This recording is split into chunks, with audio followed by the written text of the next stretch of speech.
Current affairs के part 3 में आपका स्वागत है। भारत में उपराष्ट्रपति के चुनाव को लेकर बात की जाती है तो इसमें राधाकृष्णन देश के 15वें उपराष्ट्रपति चुने गए हैं, जिनका पूरा नाम मतलब सीपी राधाकृष्णन इनको कहा जाता है। यह चुनाव 9 सितंबर 2025 को भारत में हुआ था।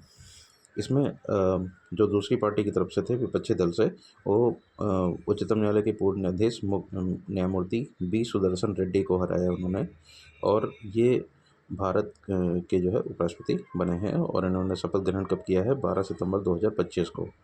स्मरणीय तथ्य में देखें तो सीपी राधाकृष्णन जी ने जो है 452 प्रथम वरीयता वोट मिले, जिसमें जबकि बी सुदर्शन रेड्डी को 300 वोट मिले हैं, क्योंकि आपको पता है कि भारत में राष्ट्रपति और उपराष्ट्रपति के जो चुनाव होते हैं वो वरीयता क्रम में होते हैं। इसमें कुल 15 वोटों को अमान्य किया गया है। सीपी राधाकृष्णन के बारे में, इनका जन्म 4 मई 1957 में तमिलनाडु के तिरुप्पुर में हुआ था। इसके बाद ये 2024 में झारखंड के राज्यपाल रहे और तेलंगाना और पुडुचेरी के भी राज्यपाल का पद उन्होंने संभाला था।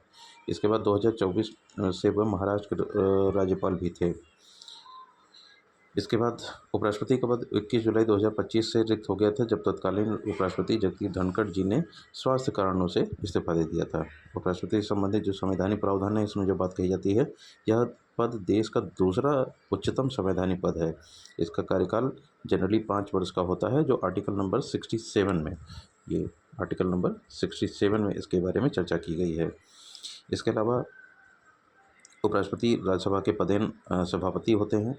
उपराष्ट्रपति राष्ट्रपति की मृत्यु, पदत्याग या पद से हटाए जाने के अन्य कारणों से हुई राष्ट्रपति की पद की नैमित्तिक रिक्ति की स्थायी स्थिति में राष्ट्रपति का यथाशीघ्र निर्वाचन होता है, जो एक मतलब टेन्योर डिसाइड किया गया है, जो कम से कम 6 महीने के अंदर ये चुनाव करा लिया जाएगा। अनुच्छेद 68 के अनुसार उपराष्ट्रपति पद के लिए चुनाव निवर्तमान उपराष्ट्रपति का कार्यकाल समाप्त होने से पूर्व किए जाने का आवश्यक है। उपराष्ट्रपति के चुनाव का संचालन, अधीक्षण, निर्देशन और नियंत्रण भारत निर्वाचन आयोग के द्वारा निहित किया जाता है। इसके अलावा आगे देखेंगे तो उपराष्ट्रपति से संबंधित जो भी निर्वाचित हो सकते हैं, वो उनकी योग्यताओं को लेकर बात की जाती है। तो भारत का नागरिक हो, 35 वर्ष की आयु पूरी कर चुका हो और राज्यसभा का सदस्य निर्वाचित होने की योग्यता रखता हो। और उपराष्ट्रपति का निर्वाचन संसद के दोनों सदनों अर्थात लोकसभा तथा राज्यसभा के सदस्यों, राज्यसभा के मनोनीत सदस्य भी मिलकर बनने वाले निर्वाचक गण तथा अनुपातिक प्रतिनिधित्व पद्धति में एकल संक्रमणीय मत पद्धति द्वारा होता है। और आपको ये भी जानना होगा कि इसमें किसी भी व्यक्ति को अगर कम से कम 20 संसद सदस्यों द्वारा प्रस्तावक और 20 कम से कम संसद सदस्यों द्वारा समर्थक के रूप में नामित किया जाता है, और ये दोनों अलग अलग होनी चाहिए। धन्यवाद।